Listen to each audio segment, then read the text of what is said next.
And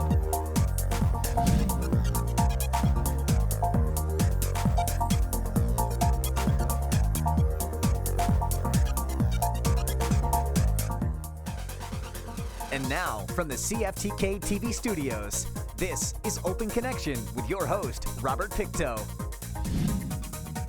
Welcome to Open Connection. I'm your host, Robert Pictou. The Babine cuts through wild, remote section of Coast Mountain Range.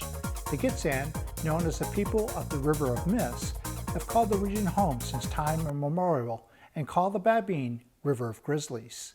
On today's Open Connection, we open our archives to bring you this story from 1988. Water pouring through the gates at the end of Nilkitqua Lake. That marks the start of the Babine River. From here, the Babine alternately flows and crashes its way 100 kilometers to the Skeena River. In that relatively short distance, the Babine offers wild water, world-class fishing, opportunities to view grizzly bears, and all in a wild setting.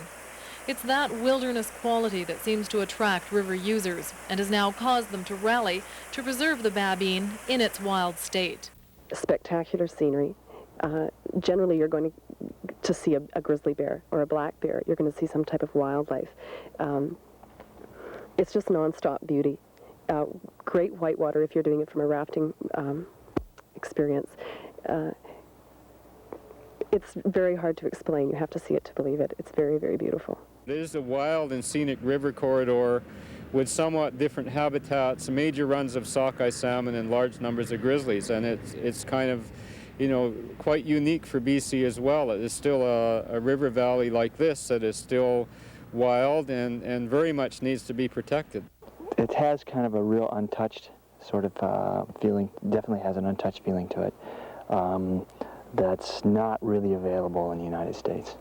I mean, you can get some similar things, but maybe there's been 500 people down the Babine, but, anything in the States has probably been thousands of times.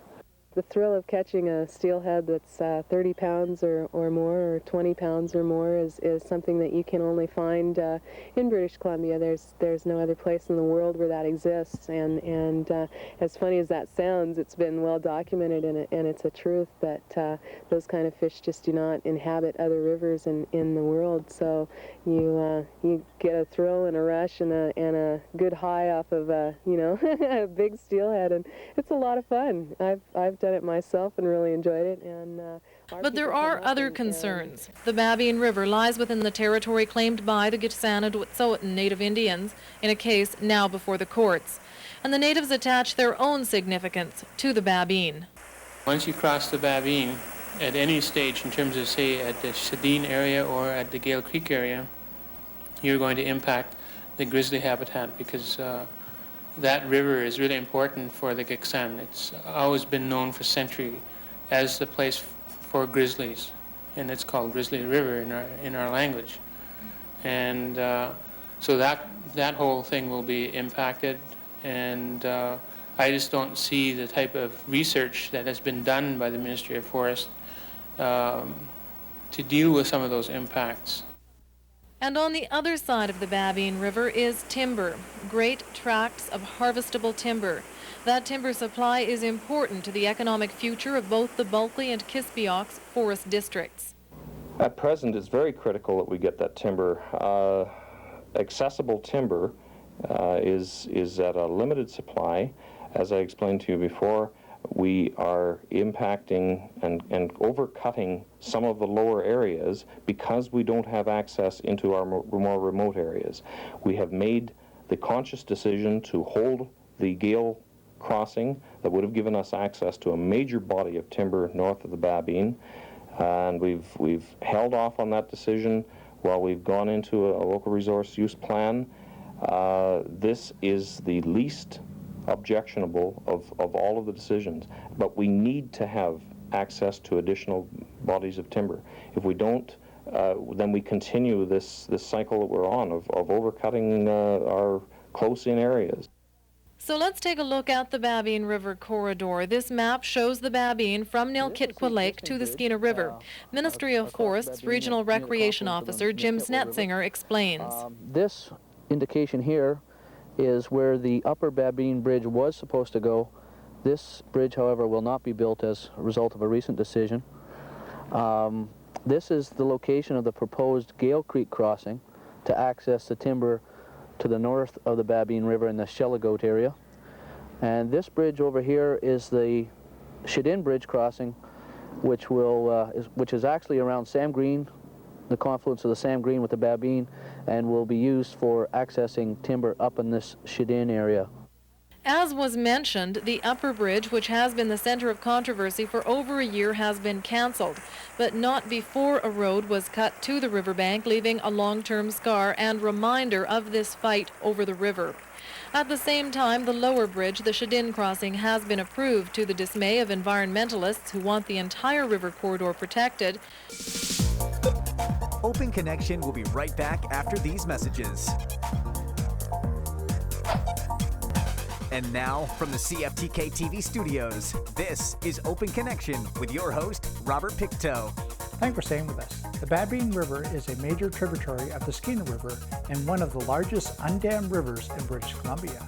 The Babine is considered the premier wild steelhead river in British Columbia. The combination of steelhead, grizzly bear, and moose populations make the area extremely valuable for recreation. Let us return to the archives as Don Ryan shares why the Gitxsan are opposed to a bridge crossing.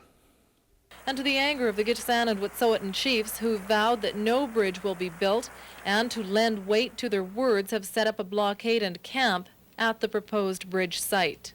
The purpose is for people to draw attention to the decision that was made by the chiefs earlier this year, in that the position was that we didn't want anyone to go across the Babine, and that we didn't want to see any bridges built or any roads put into that area until they've dealt with the court case in Vancouver. And that decision was made last spring, and basically what we're trying to do here is just to carry out that instruction from the chiefs. Well, we're certainly very pleased about the upper bridge in that it's been canceled, although some issues still remain surrounding that. We definitely want to see the bridge put to bed quickly, as with rains and that we're seeing mud running into the river and trees falling, and that's a problem. Well, the Shiddin Bridge, we've let the forestry know in meetings that we're not really pleased about the Shiddin going in. Especially this year, we would like to see further studies done. There's a large grizzly bear population on the Babine, and that does not exclude the Shiddin area. Recreation has not been researched from the forestry perspective. It's all been done by Friends of the Babine, and we feel that they should be putting some energy out in that area. But Kispiock's Forest District Manager Charlie Wilson contends the Shiddin crossing doesn't affect the wilderness value of the Babine. The crossing of the river is within, I think, a half a kilometer of some major visual impacts. Some major logging, some major fire, some roads. It's not as if we're out in the wilderness with this one. The question posed by Friends of the Babine, though, is why the rush? Why does that Shiddin Bridge need to be built now? If we don't do it now, we won't be able to do it until next spring. We would like to be across the river and hopefully logging either by next fall or the spring after. To do that, we have to get the road in, or the bridge in, and we have to get road construction done. The sooner we get that bridge in and road construction, the sooner we can lessen some of the pressures in the other areas. So it's very important that we have that access built as quickly as we can. David Duckett is a commercial river rafter from near Bakersfield, California. He's made 7 trips down the Babine since his first 3 years ago. With his experience on very crowded and urban rivers in the U.S., he's urging our politicians to be careful in making short-term economic decisions. I guess I tell them to think very carefully and think in the long term as opposed to the short term, and the long term could be maybe 100 years or more. You know, how long are the logs going to last? You know, maybe that is going to be, you know, that creates jobs for 20 years, but what happens after 20 years, you know? Go to Oregon, there's no logs left. It has the lowest GNP in the United States, well, maybe the second lowest, you know? It's a big depression in Oregon. You know, the logs are gone. What are they doing now? As always, the argument turns to money. The standing timber on the north side of the Babine represents dollars. Dollars to the province, to lumber companies, to mill employees and logging contractors. In the end, to all of us who live in the area, since money earned will be spent on everything from groceries to gasoline to machine parts. But what of the economics of leaving the river as it is? Friends of the Babine, in a brief distributed to government and media earlier this year, project the economic value of the Babine sport fishery at nearly $1.7 million per year. That assumes the 3 lodges run at capacity, charging average market prices. Owner of Babine Norlakes Lodge, Debbie Clegg, points out, though, the clientele is attracted by wilderness. And if that wilderness quality is lost, so too will be much of the angling business. It's critical, the pristine value out there and the ability to see wildlife and go into a fishery that's, you know, a trophy steelhead and just the whitewater rafters, you know, that couldn't get that quality elsewhere.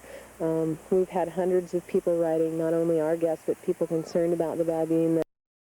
If those qualities were gone, in other words, if the bridges were put in, they wouldn't come here. You know, that's the uniqueness of the Babine is other rivers like it in our area have roads or access places and parks and all that kind of thing. And people aren't, you know, so much, they're interested in using those areas, but they're also interested in finding a river system intact where you don't see, you know, garbage pits and great big areas where there's been a lot of people and activity and those kind of things that will disrupt the natural beauty of the river itself.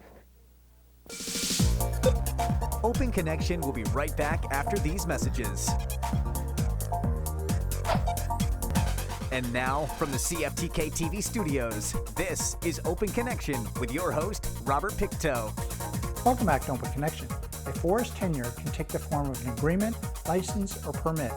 Each is a legally binding contract that provides the contract holder with specific rights for use of public forests over a specific period in exchange for meeting government objectives, including forest management obligations and the payment of fees, including stumpage. Let us return to the archives as Don Ryan shares why he is concerned about large-scale logging. President of the Gitxsan-Wet'suwet'en Tribal Council, Don Ryan, says the river and territory north of it have greater economic value to the Indian people in its current state than after large-scale logging. The best economics for that whole area is just to leave it intact just the way it is. There's really no reason for any logging in that area. The timber stands that I think that the companies are interested in is in the lower valley areas, and they'll clean those out, and then they'll have the same problem that they've got down here in that they'll have to go up into the higher elevations to get additional wood later on. So, as it stands today, the upper bridge is off and immediate attention is focused on the Shiddin crossing. But what of the rest of the river? A local resource use plan is being developed to look at the corridor with attention paid to the middle bridge proposed for Gale Creek. As far as the wilderness quality of the river goes, this is perhaps the most important crossing, since it will divide the 100 kilometers of the Babine in half. Well, there is some concern about that, and we're certainly very cognizant of that. What we have to do is we really have to come up with some rational options for the Babine River. The river itself is a fairly defined corridor, and we have a good landscape inventory and assessment. So I think we're going to have to talk to the participants and see what we can do. You know, there's going to be implications no matter which way we go with this, and we're going to have to make some trade-offs at some point. Just what those trade-offs are have yet to be determined. The area where Friends of the Babine and the Cleggs and the kayakers and rafters have an opportunity is still in the middle section, the Gale Creek proposal. How are you going to be involved in that? What can Friends of the Babine do to ensure that a pristine environment survives?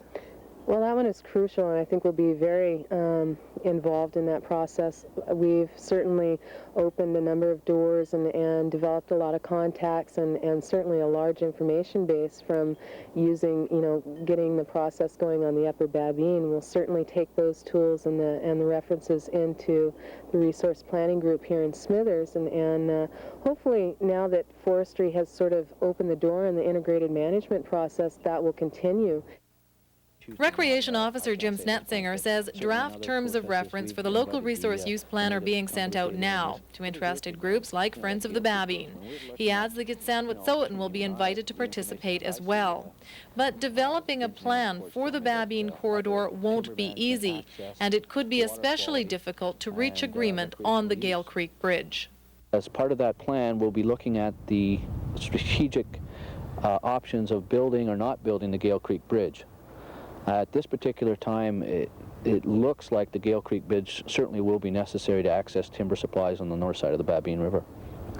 When you have those sort of definitions or boundaries as you begin a planning process, like thinking that that bridge will probably go ahead, it sort of breeds frustration on the part of the participants who look like they might be just going through some sort of a game. Well, we don't want it to be a game at all, and we're not going in there with any hidden agendas. We have a number of studies and a number of inventory reports that show us that one of the most optimal ways of getting at that timber on the north side of the Babine is using the Gale Creek Bridge. However, that does not preclude us from taking another look at it, a good hard look at it, and the decision will be made at the outcome of that Strategic Management Options Report. But what of the silent, long-time user of the Babine? Bears take great advantage of migrating fish in the river, and during fishing season, both blacks and grizzlies can be seen dining along the banks. Biologist Wayne McCrory is well known for his efforts to preserve grizzly bear habitat in the Kutsumateen. He says the Babine also represents important bear habitat. We floated the river for 6 days. During the 6 days, we saw 11 different grizzly bears, and we were extremely impressed by the high wilderness quality, scenic quality, and grizzly bear values of the whole corridor. There's a place there called Grizzly Drop, a deep canyon area where the grizzlies come to feed on sockeye salmon that are sort of schooled up along the river to get up the rough water and so on. Overall, we've evaluated a lot of wilderness areas for grizzly bear values and preservation values, and we feel this area is very, very significant. You know, it's a nationally significant area, and as far as we're concerned, the values are so high that there's no way to should put any new bridges or logging roads across the Babine corridor. It'll just ruin its wilderness value, its remoteness, its tourism value, and so on. And there is the upper bridge where they can, existing bridge just below Babine Lake, where they can get in and get into the timber on the north side. Open Connection will be right back after these messages. And now, from the CFTK-TV studios, this is Open Connection with your host, Robert Pictou. According to the British Columbia government website, BC Timber Sales manages about 20% of the province's allowable annual cut for Crown lumber, generating economic prosperity for British Columbians through the safe, sustainable development and auction of Crown lumber. In this final segment of Open Connection, we hear more about the big picture. The big question remains one of looking at the big picture, making informed decisions on land use. This isn't a question restricted to the Babine River. There's lots of areas just like it. The Stein and the Kutsumateen come readily to mind. And as the land use question comes up more often, the decisions keep getting tougher.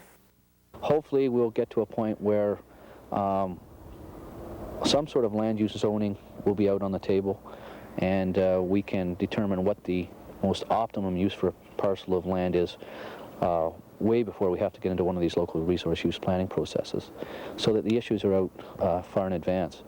I see that coming fairly quickly. I know the Forest Service is going to, in the near future, develop what we're calling resource emphasis zoning, and that will help us in our short-term and long-term planning, where we're looking at TSA planning and also where we have to do these types of local resource use plans. So we're moving in that direction. It's just change is incremental, and we just have to accept those increments as they come. It'd be nice to be able to be proactive instead of reactive from a planning point of view, I guess. Well, those certainly are the buzzwords these days, to be proactive, and the reactive is just something that, we don't like to get caught in that situation, but there are a lot of issues out there, and certainly we can't foresee them all. Well, the recreation aspect of the Babine River is relatively insignificant when you consider that it is an ecosystem intact. we would like to see it preserved, of course, for our activities, but more than anything, just because it is an area that is intact, and there's very little left in our province like that. Then on the other hand, if logging does take place in the Babine corridor, that's rather selfish as well. In the end, the Ministry of Forests is empowered to make the decisions that will affect the future of the Babine River. This is perhaps a chance to demonstrate the viability of integrated resource management, to consider native claims, wilderness values, fish and wildlife, and what the Babine River should look like 100 years from now. You know, we're definitely looking at a true integrated management perspective, and we want that kind of solution. Also, we'll be looking at the impacts on tourism, and again, talking with the river rafters, the guide outfitters, and so on. So we want to come up with something that will hopefully allow the optimum use of all resources. In total, about 800,000 sockeye will be taken from Babine Lake. This year on the Skeena River, we are facing a record return of sockeye salmon. We've also had a record catch on the coast. Our total return to the area is approximately 6 million sockeye. We've harvested in excess of 4 million in the regular commercial fishery. Since 1993 also, we've been having ESSR fisheries on the Skeena River, and by policy these fisheries are assigned to the 3 tribal groups, the Tsimshian, the Gitskan, and the Babine Lake First Nation. This year they've been allocated 150,000 pieces each. Right now we have the 3 nations working together. It's probably the first time in their history with all 3 tribal groups harvesting the Babine Lake First Nation allocation. They'll be conducting it at Pinkett, Fulton, and also a limited harvest at the Babine Fence. It's as pristine as it was almost 100 years ago when Al's father cut the trail to access a mineral claim. Just a lot of hard work with it, just an old cross-cut saw and an axe, and cutting windfalls and trees, and all done by hand, eh? So it probably took him a month to build a trail from here to Tuber's Lake, him and another guy. Now Al's being honored for his part in the development of the Babines. He was the first guide in the area. I had a trap line on Drifter Creek here when I was 16 years old.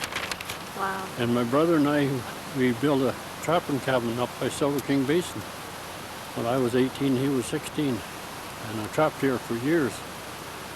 And then I got the world's record goat at Tuber's Lake in 1949. And that's a world's record that's never been beaten in 50 years.